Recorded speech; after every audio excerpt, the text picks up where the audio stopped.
What's up, everybody? It's your girl, Kiwan, and I am back with Married to Medicine, Season 12, Episode 5, Baggage Check. Before I start, make sure y'all like, comment, subscribe, click the notification bell button so you can be updated on every video I drop. Make sure y'all like the videos so I can stay in the algorithm.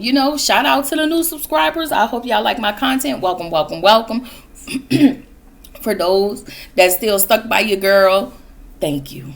Okay? I appreciate y'all. Anyway, let's just go ahead and jump right on in. So the episode starts, over at Toya and Eugene's. Eugene asks her to come to the basement so they can play pool and have a conversation. Toya has displayed childlike behavior. She is childish to me. I think I'm starting to teeter back into not liking her again. Yeah, she aggravates my soul. So Eugene apologizes to her as he always do. He tell her to take, what is it that you pretty much need to take responsibility for. He's actually told Toya the things that he needed to take accountability for, and she was like, it was really slow for her to say what she needed to take accountability for, because I feel like she thinks she's done nothing wrong. And so he tells her, the things that she said in front of the people who they don't fully trust have made emasculating jokes. And Eugene, I just need to kind of you real quick, because your wife is the reason why the other women are okay with making emasculating jokes, because she talks down about you when you're not around, and she talks down to you when everybody is around. It just seems as though she don't respect you, but then y'all come in our face talking about we know what our relationship is. We know how we treat each other. Y'all can kind of miss me with all that. Yeah, Toya may have a good man, but you are very passive, Eugene. And I get it. Sometimes you just have to be. But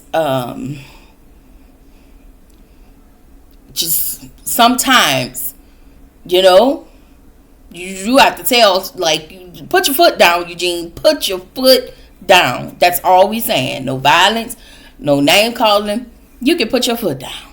Okay? Put a little, you hear how I can talk like a man, like I talk like a little dude. I got this hard voice, Eugene. Get that. Okay? Get that. Work on your throat chakras. So Eugene tells Toya her tone was hurtful. Eugene apologized. Again, I said that they both apologized to each other for the things that was said and the behaviors that was displayed in front of everybody and each other. So Angel, Brandy, Mimi, and all of their kids, except for little Stevie, is over at Brandy's house. Brandy asked Mimi, hey, why didn't you bring Stevie? Mimi was like, ma'am, I'm going to have to try to buy you a TV. I gotta, he really hands-on, and I just need a little break. Okay? So everything is understandable. Angel, we talk about Angel and how she wants to date. She's too busy, and she says she haven't had the best dating life, that she's tired. She says she's the mom and the dad. The production asks her, hey, does the dad not step in? She say, I don't have time to worry about that, so I do everything off rip. I'm not mad at that. I think she wants to date. I think she's just I think Angel is like most of us. Like, in our brains, we probably want to date, but in reality, this shit is ghetto. So no. Anyway, the ladies, they sit around there talking about, kind of having a little messy new girl moment, which I wasn't mad at that. They agreed that they all don't be telling their business to these women, because y'all know how these heifers are. They like to talk your business. So Mimi was talking about Toya and how she was acting at that party. She said Toya is an energy vampire, And some people don't have restraint or emotional maturity. And I agree. I totally agree. Toya is I feel like Toya is back in that. I said this before this season. It seems as though she's back in that space where she was lashing out at everybody. Like, she was just lashing out at everybody, including Eugene. And I want to say that was when he was working a lot, just like now. I don't know.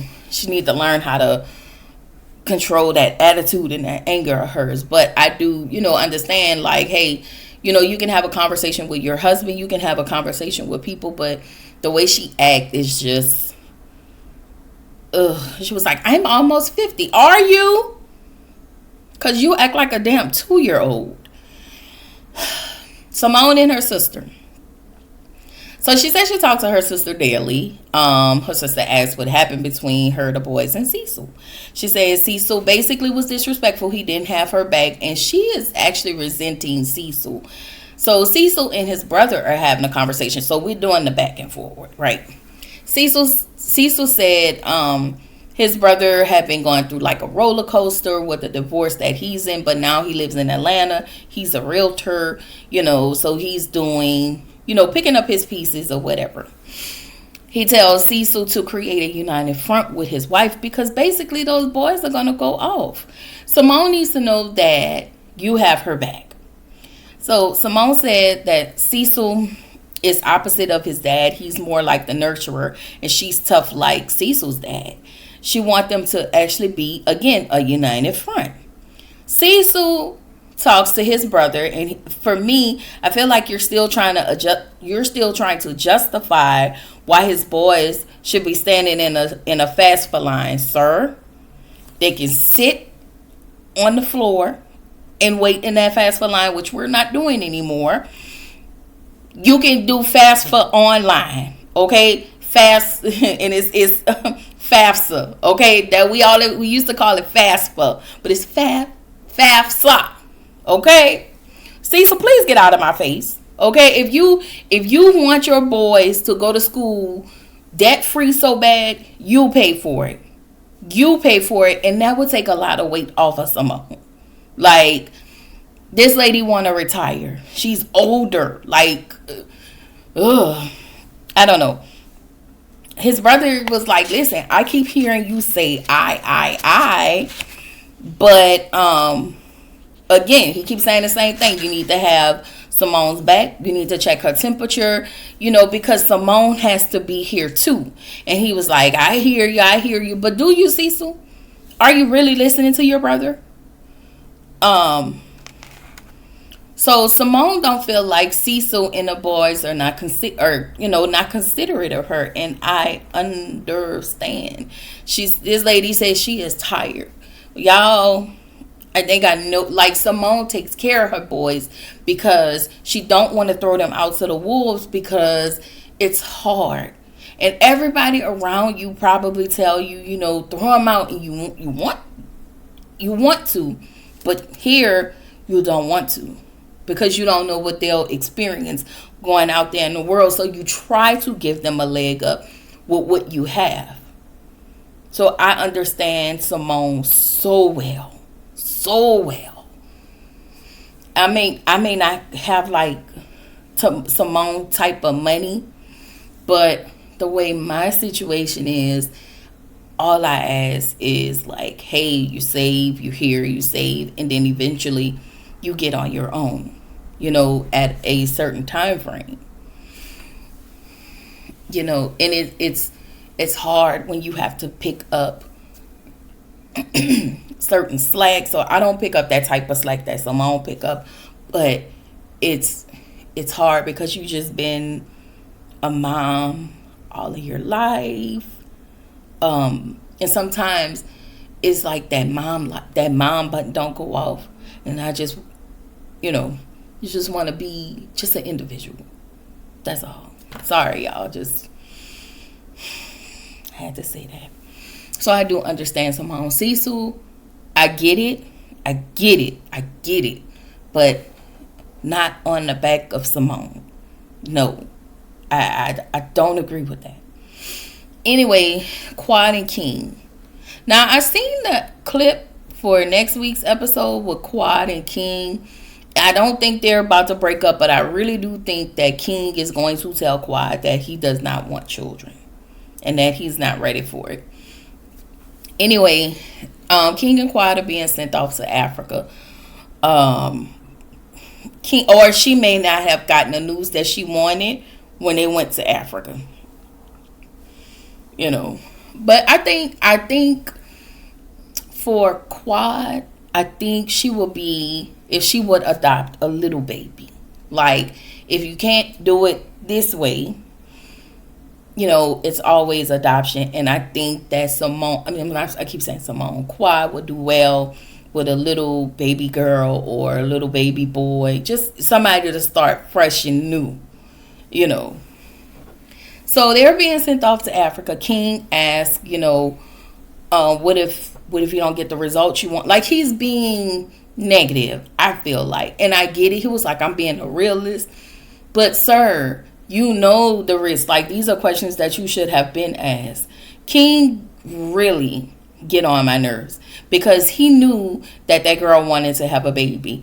And he decided to be the man to have her baby with her. Now I feel like in some ways he's trying to renege on Quad. Like, I don't understand. You already knew what this lady purpose was. You already knew what she wanted. And that's not what all she wanted from you. She wanted a relationship from you. So again, Quad, do you really want to have a baby with this raggedy ass nigga? But whatever. We get to the build the bag expo or whatever it is. Again, I wrote Toya is childish. She is, y'all. Mimi and Heavenly, they have a conversation about the text message and how everything just went left. Toya sent a text message to the lady saying how proud she was of her husband and how, you know, happy, you know, she is with her boys, and to tell them to let their husbands know, you know, hey, happy Father's Day. Heavenly texted a message, well, you should tell your husband. Well, of course, Toya is being sensitive for what Heavenly is saying. Mimi tells Heavenly, look, maybe you shouldn't have been the one to say it to her, because you know she was going to take it how she take it. And Heavenly was like, I ain't mean it like that. For some reason, I think she was coming from a good place. It's like you have the right message, but right now you're not the right messenger for it, especially when it comes to Toya, especially with y'all coming off the back of this whole party situation and y'all got into it. So Angel talks to Toya. They talk about her dating life. Angel says she don't mind dating a doctor, yada yada yada. So I guess throughout this season we're gonna get Angel hooked up with somebody. Contessa walked in with this this blue sheer outfit. Girl, I said this lady never disappoint with them ugly ass fashions. But you know, go off, Contessa, go off. So the men arrive at Scott house minus Steve, Dr. Steve, because I think he has Stevie, and minus Cecil. So he asked Scott about, you know, their space, and Scott said she have to pick out cabinets, paint, and do something else. And Eugene lets Scott know, like, you know, Contessa been throwing shade. No,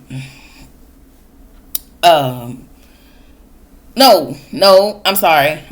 Yeah, how Toya talked about she went to the space with Contessa, and you know, of course, she has something to say. And so the men, they all take this moment to tell Eugene how his wife acts. Anyway, Toya is throwing more shade at Heavenly. She says she's trying not. Heavenly was like, listen, I'm trying to stay in the high place, but it's hard not to go low with this BI, you know what? I feel like Toya is the type of person that you have to just really ignore her and act like she's non-existent. She would get really upset. And that is what you have to do to people like her, because they like reactions. So anyway, Scott, we found out Scott used to sell fake Gucci bags. And so Contessa was like, they used to get into it all the time because he had different women calling. Y'all already know this is like a Jody and Yvette situation. And so she said Scott gave her a fake Gucci bag.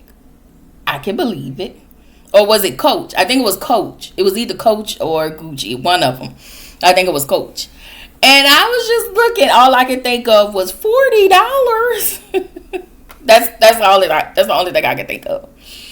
So Scott, we get back to the guys. Scott asked Eugene if Toya was still mad at him. The men tell Eugene how Toya dumps on him in public, and basically that shit is embarrassing. Okay? Eugene says some of the comments from the wives have been them talking about him. Curtis said Toya has said things as well, and I wasn't mad at Curtis because she has.